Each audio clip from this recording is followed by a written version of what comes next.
Olá pessoal, estamos aqui para mais um vídeo do Ministério Integre e agora finalizando esse nosso livro de Tiago, que é o segundo livro que nós estamos com essa proposta diferente, esse podcast de bate-papo bem legal.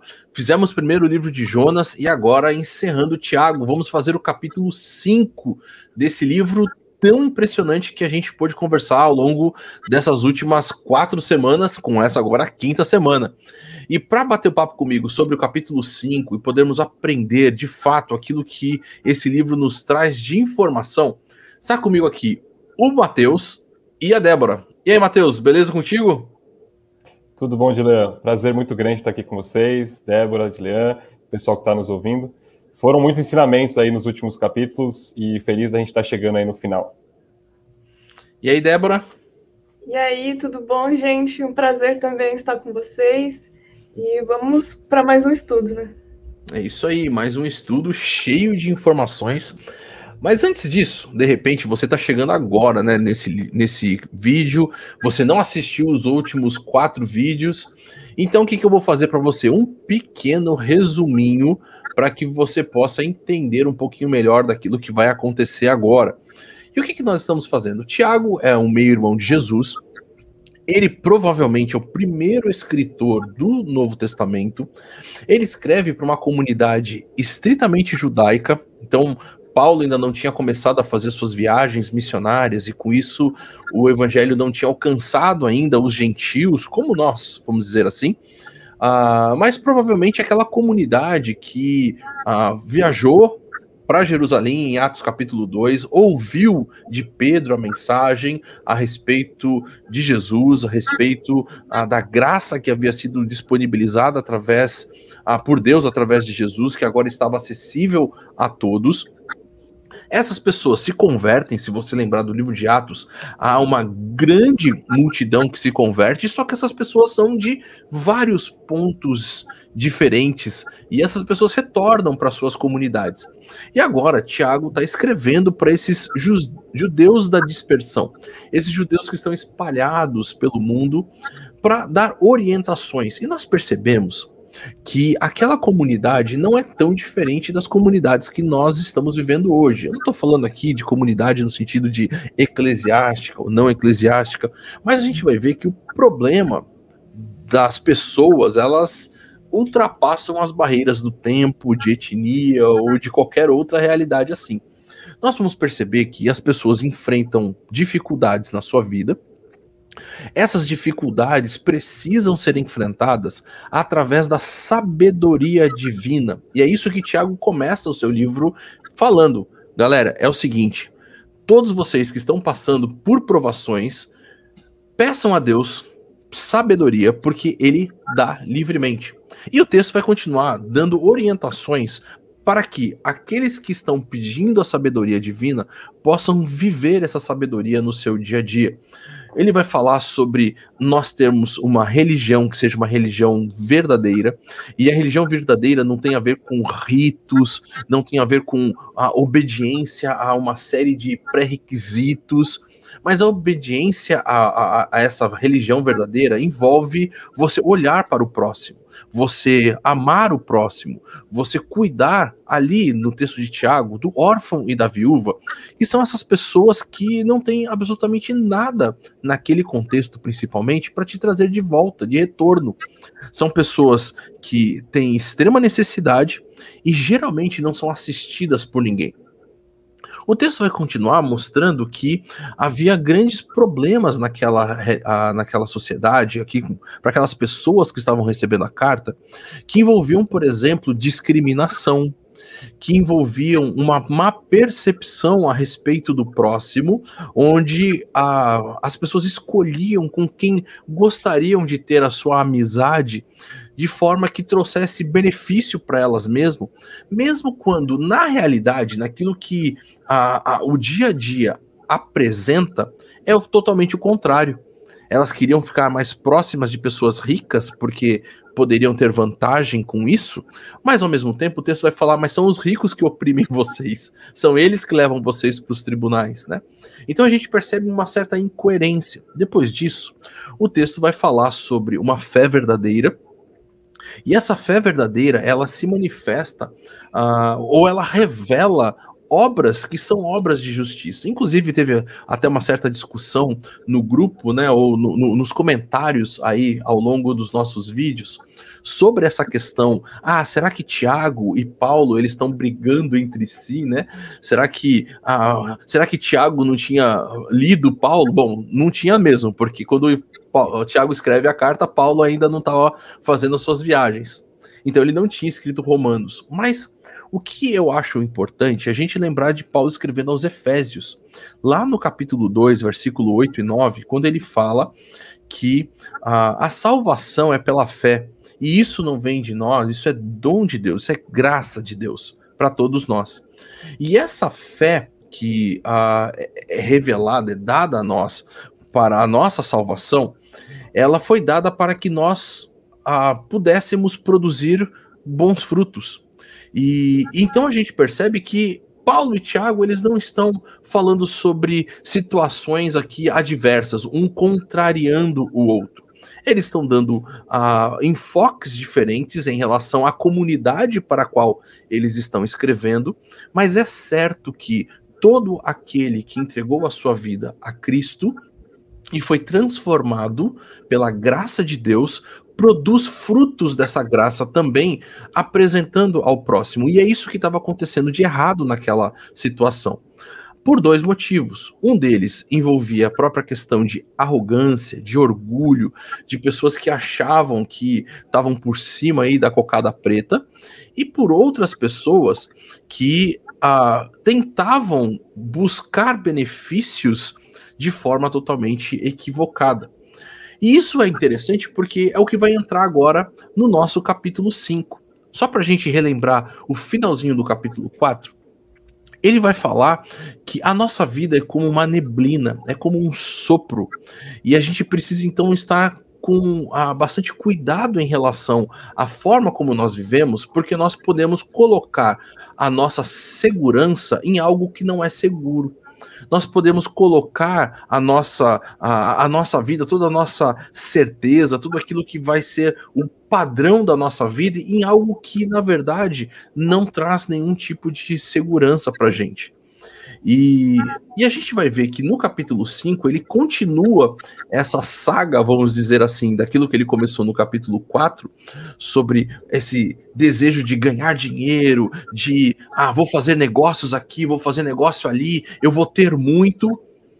Ele continua dando certas advertências para os seus leitores originais.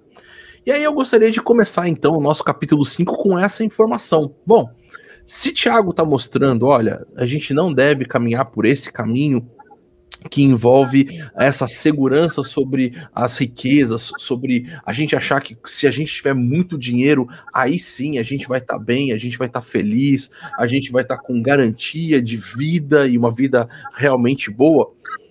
Qual que é a questão? No que será então que hoje, perguntando aqui agora para o Matheus e para a Débora, no que será que você percebe que o jovem hoje se apega para tentar fazer essa questão de dar sentido à sua vida? Dinheiro? O que mais? Excelente questionamento, né? Eu acho que quando o Tiago fala aí do dinheiro, uma coisa que vem à minha cabeça, né? Eu não diria, eu acho que não é certo a gente dizer que Deus é contra a riqueza em si. A gente tem, por exemplo, grandes personagens aí na Bíblia, como Jó, que são mencionados como serem muito ricos, né? Abraão. Mas o problema é você depositar, como o Dilean muito bem disse aí na introdução, a sua confiança, a sua segurança no dinheiro, ou em qualquer outra coisa que não seja Deus, né? Tem o C.S. Lewis tem uma frase que eu acho muito legal, ele diz, tem uma porção de coisas legais que você pode fazer com areia, mas não vai construir sua casa em cima dela. Então, a riqueza ela tem o seu fundamento, né? Você pode usar a riqueza, inclusive, para abençoar outras pessoas. Você pode ajudar os necessitados através da sua riqueza, mas não reconstrua a sua casa em cima dela. É a mesma ideia da analogia que ele faz com a areia. A areia pode construir vidro, a areia é usada para construir construções, né, no cimento e tudo mais, mas não faça a sua casa em cima de areia, porque ela vai desmoronar. Inclusive Então, coisas bonitas, né? Você mencionou aí o vidro e tudo. Meu, o vidro faz exato, umas coisas que são impressionantes. A gente vê de beleza mesmo, de obra de vitrais, arte, né? exato. Exatamente. Então eu acho que ele tem o seu lugar, ele só não pode ser o centro da sua vida. E aí vou ir trazendo isso para perto do nosso ministério, né, do Ministério Integre. Eu acho que tem várias coisas hoje em dia que atraem nossa atenção como jovens e que puxam a nosso interesse para ser o centro das nossas vidas.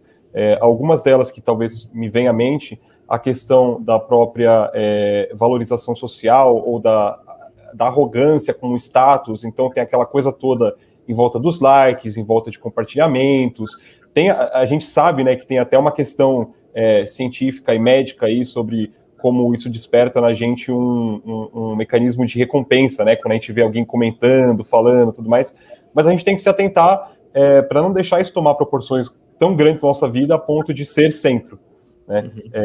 Outra coisa que também me vem à mente como sendo um perigo é a vida profissional. Eu acho que trabalho é algo extremamente importante, é um mandamento de Deus para a gente, é uma bênção você ter um trabalho, mas tem muitas vezes em que a gente é tentado a fazer dos nossos estudos, da nossa faculdade, da nossa carreira, o centro das nossas vidas, né, e ficar extremamente decepcionado quando a gente não consegue alguma conquista profissional, ou colocar nosso trabalho à frente da família, à frente de outras pessoas. Então, não é que seja fácil, né, mas eu acho que são coisas que a gente tem que se atentar para, no policiamento aí do dia a dia, não deixar tomar o lugar de Deus nas nossas vidas. Você falando, assim, da questão profissional, eu lembrei muito, assim, da época que eu era estudante, né, do colegial, assim, e o centro da minha vida era estudar para passar no vestibular, assim. Tipo, a gente cresceu com essa pressão, tipo, tem que estudar para passar no vestibular, para conseguir um bom emprego, e isso era tudo, assim, para mim. Assim, então, eu estudei bastante, eu passei, né? E o meu objetivo era conseguir um emprego muito bom, né, da minha área, e eu acabei conseguindo aquilo que eu queria, assim. E aquilo era tudo para mim. E Deus acabou meio que destruindo todos os meus planos, assim, que eu tinha. E foi de uma hora para outra, assim, né? Dando um testemunho aqui, que a gente acha que a gente consegue fazer nossos próprios planos, né? Com nossas próprias forças. Mas as coisas podem mudar de uma hora para outra, né? Assim, minha mãe, ela faleceu uns 3 anos atrás. E foi, assim, muito de repente, assim, sabe? Foi aneurisma cerebral. E todos os meus planos que eu tinha foram quebrados, assim, tudo que eu achava que eu tinha controle foi derrubado, assim, então é muito aquilo que fala também, né, no capítulo anterior, que a gente não sabe o dia de amanhã, então a nossa certeza é só em Deus mesmo. E tem um versículo aqui muito forte que fala em Tiago 5, que é: o seu ouro e a sua prata estão enferrujados, essa ferrugem será testemunha contra vocês, e há de devorar como fogo o corpo de vocês. Nestes tempos do fim, vocês ajuntaram tesouros. Vocês têm tido uma vida de luxo e de prazeres sobre a terra e têm engordado em dias de matança. Nossa, eu achei muito forte essa passagem, assim. Então, é algo que a gente realmente tem que questionar, sabe? No que a gente está depositando toda a nossa atenção, aquilo que ocupa em primeiro lugar nosso coração. Porque se a gente não está depositando isso em Deus, isso vai se tornar testemunha contra nós no julgamento, né? Então, Tiago fala bastante forte, assim, nessa parte. É verdade. Aliás, até ouvindo vocês, eu lembrei, um dos livros que nós fizemos a leitura foi o livro do Timothy Keller, Como Integrar Fé e Trabalho. E pensando aqui um pouco naquilo que tanto o Matheus quanto a Débora colocaram, vale a pena você procurar na nossa playlist aqui do Ministério Integre os comentários que nós fizemos sobre esse texto. E, Débora, vocês dois, na verdade, estão extremamente certos, porque a grande questão é essa. Já viram aqueles memezinhos que a pessoa, tipo, ela lutou porque ela queria comprar um barco. Daí ela compra um barco, ela olha pro lado, o vizinho tem um barco maior. Daí ela vai, batalha, aí ela compra um barco igual aquele do vizinho que era maior, ela olha pro lado, o outro vizinho tem um maior ainda. E a pessoa... E eu acho que isso tem a ver com essa questão. Quando você não tem certeza de nada, qualquer caminho serve. Quando você não tem segurança em nada, você fica se pegando em qualquer coisa. Só que a grande questão é que aquilo que você pega, que não está ligado realmente com uma segurança real, é manteiga. E aí você correu atrás e pá, pegou aquilo, e quando você pegou e apertou, ele vazou pelos dedos e aquilo se perdeu. E a nossa vida realmente é basicamente um vento. E a gente precisa então estar seguro naquilo que realmente é segurança. E o que a gente pode dizer para você nesse momento? Jesus é segurança. Ele é a grande segurança que nós temos, porque ele é uma segurança não só para essa vida, mas inclusive para toda a nossa eternidade. Porque nós sabemos que em Jesus nós vamos viver eternamente juntos com ele, naquela casa que ele está nos preparando, e mesmo em relação àqueles que já foram, nós estaremos juntos para toda a eternidade. Então, se você, em vez de correr atrás de vento, quer se segurar em algo que realmente seja forte, seja seguro, que é impossível ser abalado, segure-se em Jesus. Ele sim, vale a pena segurar. E o texto continua, então, mostrando que a nossa vida, ela passa por essas questões. A gente tenta se segurar em coisas que não são verdade. A gente teve aí a pandemia, né, que trouxe aí uma infinidade de novos questionamentos e realidades que foram assim, de uma hora para outra. E nesses sofrimentos, Tiago também nos ajuda. Ele nos ajuda a aprendermos algumas coisas sobre a forma correta que nós devemos viver a nossa vida em meio a essas incertezas, sofrimentos e que nós enfrentamos. É isso. Quem quer começar aí falando um pouquinho? Matheus começou o outro, Débora, você quer começar trabalhando um pouquinho essa questão? O que a gente consegue aprender em Tiago sobre qual é a forma que nós devemos enfrentar as dificuldades da vida? Bom, Tiago, ele fala muito, pegando o gancho da primeira parte, né, que ele fala muito sobre o rico cometendo injustiça em cima de outras pessoas que são injustiçadas, né? Uhum. E ele fala, principalmente para as pessoas injustiçadas, terem perseverança e paciência, né? Porque a vinda do Senhor está próxima. Então, eu acredito assim que nesse mundo a gente sempre vai ter esses sofrimentos, dificuldades, injustiças, né? Cometidas contra pessoas. E acho que isso sempre vai existir, né? A não ser que seja um mundo perfeito governado por Cristo. Mas o motivo da nossa paciência e perseverança é a volta de Cristo, né? Essa iminente volta do Senhor, porque só Ele é capaz de trazer a verdadeira justiça, né? E fala que o juiz já está às portas, né? Uhum. E quando Ele voltar, Ele vai castigar os ímpios e vai trazer justiça para os justos que foram injustiçados, né? Então, acho que o desafio é perseverar e ter paciência sem perder essa fé, né? Sem viver esse mundo esquecendo que Jesus vai voltar, né? Acho que todo cristão tem que esperar, ansiar pela volta de Cristo, né? Ansiar por justiça, né? Ter fome e sede dessa justiça, assim. E, como você falou, né? Depositar toda a nossa confiança em Cristo, né? Porque Ele é a nossa única rocha, assim. E perseverar em oração, né? Com instância, assim como Elias, ele fala. Uhum. E crer que Deus é misericordioso para cuidar dos seus filhos. Muito legal. E a gente acaba, às vezes, querendo, talvez se a gente não tenha paciência e não tenha a percepção correta de futuro, como o capítulo 5, no versículo 8, fala, né, sobre nós sermos pacientes, fortalecermos nosso coração, porque a vinda do Senhor está próxima. A gente acaba querendo, de repente, por exemplo, fazer justiça com as próprias mãos, né? A gente querer fazer a nossa própria justiça e coisas desse tipo. Muito bom. E aí, Matheus, o que pode acrescentar aí nessas questões que a Débora já colocou? Nossa, muito bacana a reflexão, a fala da Débora aí, acho que super relevante.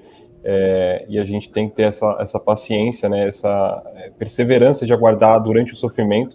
Como a Débora disse, o mundo perfeito vai vir, né, quando Cristo for o governador de tudo, e o nosso papel é aguardar esse momento com esse anseio no coração. E é claro, né, quando a gente sofre injustiça, quando a gente se pega em meio a ansiedades do dia a dia, isso é complicado, isso é complexo.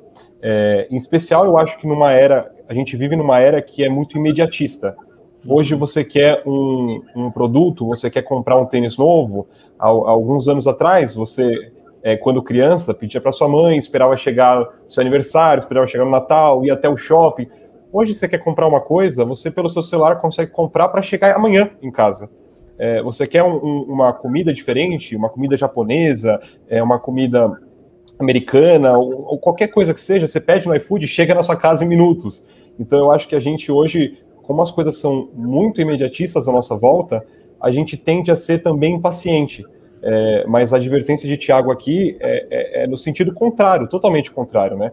Nós sermos pacientes e perseverantes durante a aprovação, aguardando ansiosamente a volta de Jesus, e também sermos pacientes uns com os outros, né? Suportar as nossas falhas, as falhas do nosso irmão, sabendo que nós também temos falhas, e ele até aconselha, né, a gente orar uns pelos outros, a gente confessar os pecados uns aos outros, ter essa rede de apoio, né, de pedir ajuda, de orar pelo seu irmão, de ouvir o problema dele. Então eu acho que tudo isso são algumas coisas práticas que Tiago coloca para a gente, de como exercer essa paciência e perseverança até a vinda de Cristo.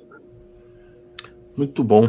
Bom, a gente está chegando ao fim aqui, mas tem mais uma última pergunta. Afinal, tem aí esses versículos de 13 até 19 falando sobre alguns assuntos ainda que são importantes porque eles fecham o livro, né? Eles encerram aí toda essa jornada que Tiago propôs caminhar com a gente, ou nós caminhar com ele, sei lá. E ele vai falar sobre essa questão da oração da fé. E aí a gente tem que entender, bom, se a gente entendeu que a gente tem que ser paciente, perseverante, como foram os profetas, a gente entende que Jesus vai voltar e ele sim é o justo juiz, ele que vai fazer as coisas certas e trazer essa justiça ao mundo.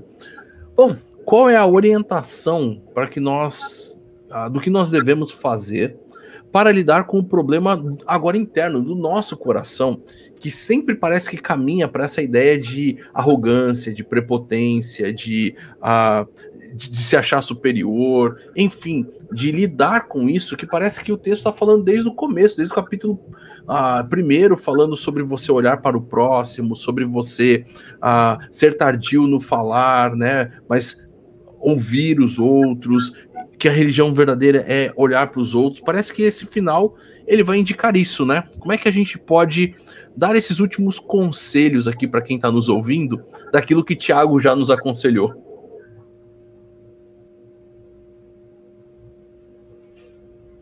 Quer começar, Débora? Pode ser. Bom,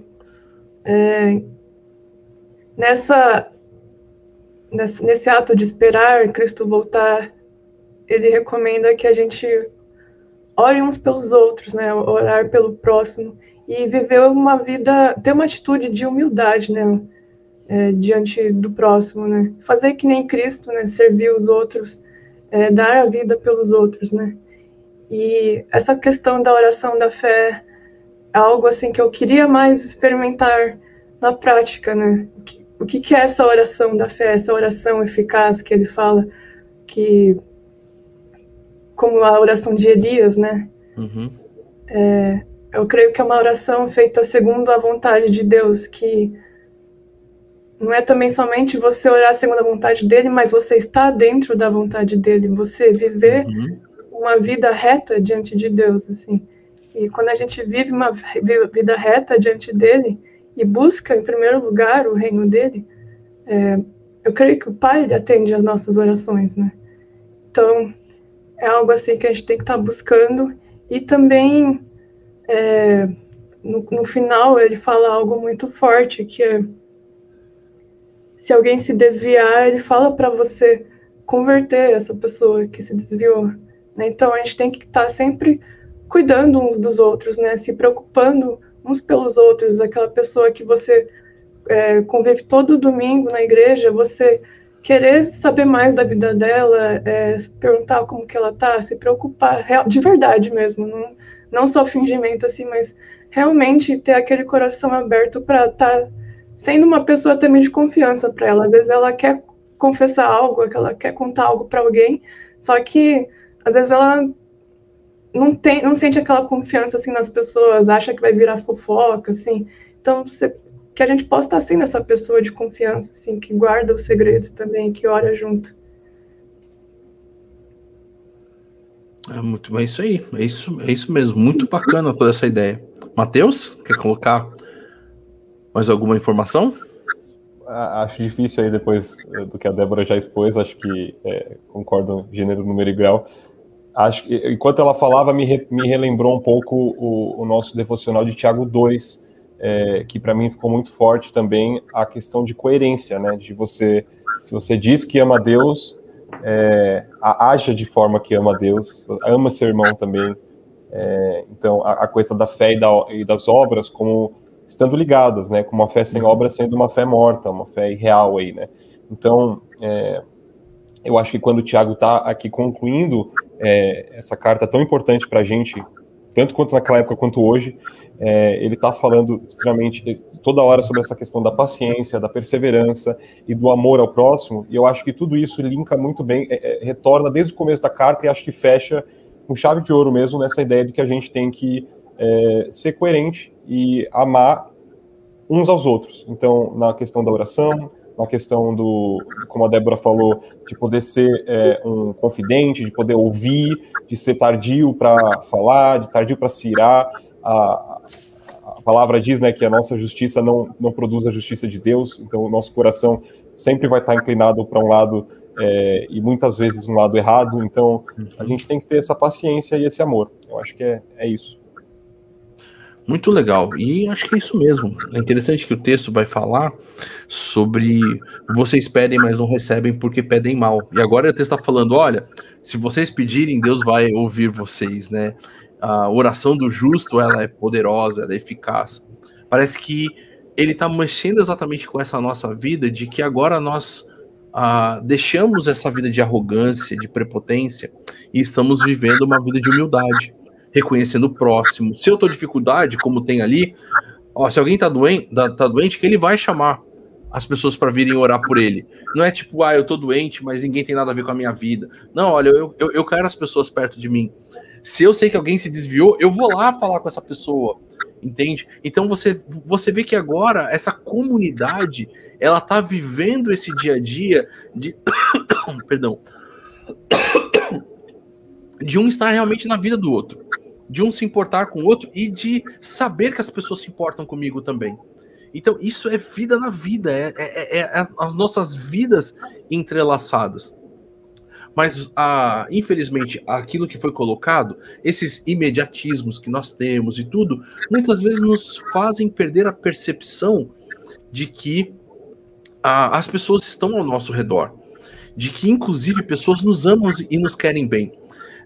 Não é incomum alguém responder uma mensagem que você manda, talvez você passa por isso também, talvez você também seja pessoa assim, assim, você me mandou uma mensagem da semana passada, e agora que eu vou responder, foi mal aí, não sei o quê.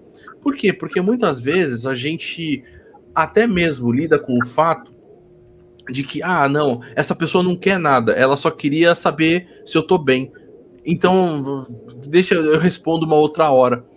E tudo isso faz parte, muitas vezes, dessa nossa relação. De você perceber, poxa vida, tem alguém que tá querendo saber se eu tô bem, então eu vou responder. Talvez por causa do nosso imediatismo, quando foi colocado, a gente tá acostumado com você tá bem? Eu tô bem. E tipo, vai embora. E não responde, não coloca a verdade. E a gente vive essas vidas meio falsas, né? As fake vidas. E a gente acha que isso é a vida. Mas tem muito mais coisa para a gente poder aproveitar, curtir e a gente interagir. Bom, pessoal, que livro top, que finalização incrível que a gente deu para esse livro. Que livro que nos ensina. E eu espero que isso seja uma verdade nas nossas vidas aqui, na vida minha, do Matheus, da Débora, da Carol, da Bianca, da Juliana.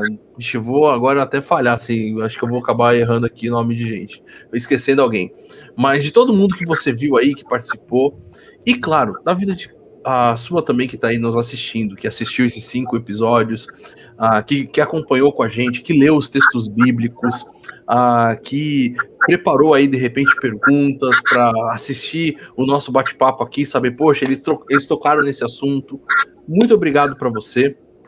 E é claro, a gente quer que você continue sintonizado com a gente. Amanhã sai a nossa celebração aqui às 9h30 da manhã. Então assista, participe, interaja. Se você não se inscreveu no canal aí, se inscreve. E é claro, se você quiser conhecer a gente, eu vou colocar Sinto muito, Débora, mas vai ficar em cima de você agora um pouquinho aqui, ó. Tá vendo? Ó, entre em contato com a gente aqui pela conexão, né? Deixa eu mudar aqui assim, vamos ver. Olha lá, agora saiu. Então, entre em contato com a gente, vai ser muito legal poder te conhecer. Se você de repente está aqui por São Paulo, vem bater um papo com a gente, dá um abraço gostoso, a gente poder orar juntos, como o texto nos ensina, e termos essa vida espiritual caminhando juntos ao lado do nosso Senhor. Certo? Mateus? Débora? Muito obrigado, pessoal. Muito bom. Vamos pro próximo. Valeu, gente. É isso aí. Deus abençoe a todos.